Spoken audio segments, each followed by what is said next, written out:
ডেঙ্গুতে রোগী শনাক্ত ও মৃত্যুর দিক দিয়ে শীর্ষে বরিশাল বিভাগের বরগুনা জেলা। সেখানে ডেঙ্গু বৃদ্ধির কারণ অনুসন্ধানে গেছে আইইডিসিআর এর দল।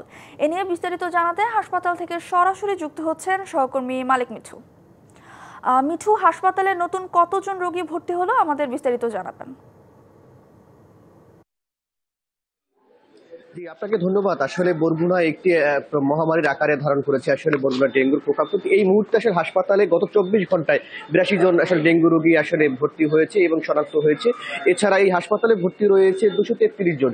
এর মধ্যে এই গত 2-1 মাসের ভিতরে এই হাসপাতাল আসলে চিকিৎসা নিয়েছেন 1985 জন এবং সরকারি এই হাসপাতালে মৃত্যু আসলে হয়েছে ডেঙ্গু রোগীতে 6 জন। এছাড়া বিভিন্ন এলাকায় আসলে বরগুনা জেলার আসলে 17 জন এই ডেঙ্গুতে মারা গিয়েছেন এবং সর্বোপরি এখন যে অবস্থা হাসপাতালগুলোতে খুবই ভয়াবহ অবস্থা, কারণ শয্যাবিহীন অবস্থায় বেশিরভাগ রোগী আসলে এই মেঝেতে এবং ঠান্ডা জায়গায় আসলে তারা অবস্থান নিচ্ছেন এবং ডেঙ্গুতে সব থেকে বেশি যে প্রকোপের সবথেকে কষ্টের ভিতরে আছেন, ফ্যান নেই, লাইট নেই, এই অবস্থায় আসলে যে মেঝেতে আসলে ঠাই হচ্ছে বেড শয্যা না থাকায় এরপরে ডাক্তাররা একজন মাত্র এই মুহূর্তে আসলে 2জন ডাক্তার প্রদান করেন এখন পর্যন্ত আসলে এই হাসপাতালে যুক্ত হয়নি, যার ফলে একজন মাত্র ডাক্তার দিয়ে মেডিসিনের ডাক্তার দিয়ে এত রোগীর আসলে এই চিকিৎসা দিতে আসলে হিমশিম খাচ্ছে স্বাস্থ্য বিভাগ। এবং সর্বোপরি যে এই হাসপাতালটি আসলে ডেঙ্গু শনাক্তকরণ বা যে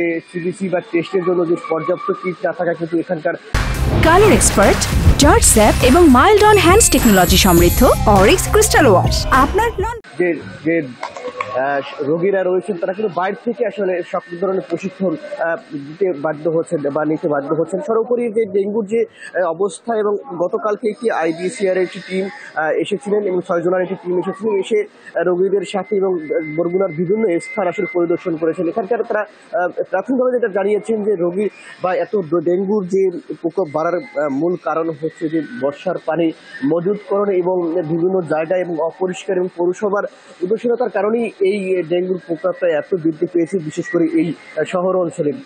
বরগুনার পৌরসভা এবং 2 নং ইউনিয়ন আসলে এই হটস্পট ঘোষণা করার সর্বোচ্চ বেশি আসলে রোগী এই 2 এলাকায় রোগীর রয়েছে। এবং সর্বোপরি যে অবস্থান যে হাসপাতালের চিত্র খুবই ভয়াবহ, ঔষধ সংকট এবং নানান সংকটে কিন্তু হাসপাতালে কর্তৃপক্ষ কিন্তু, এবং সর্বোপরি যে অবস্থা তাতে ডেঙ্গুর প্রকোপ আরও এই বৃষ্টি এবং মুষলধারে বৃষ্টির ফলে কিন্তু আরও বৃদ্ধি পাওয়ার সম্ভাবনা রয়েছে। এবং সর্বোপরি হাসপাতালে যে এত রোগীর আসলে 250 শয্যা হাসপাতালের মাত্র ডেঙ্গু রোগীর জন্য মাত্র 20টি বেড থাকলেও কিন্তু সর্বোপরি এত রোগীর চাপ নিতে কিন্তু হিমশিম খাচ্ছে। এই ছিল বরুণ থেকে সর্বশেষ। ধন্যবাদ মিঠু আমাদের সাথে যুক্ত হওয়ার জন্য।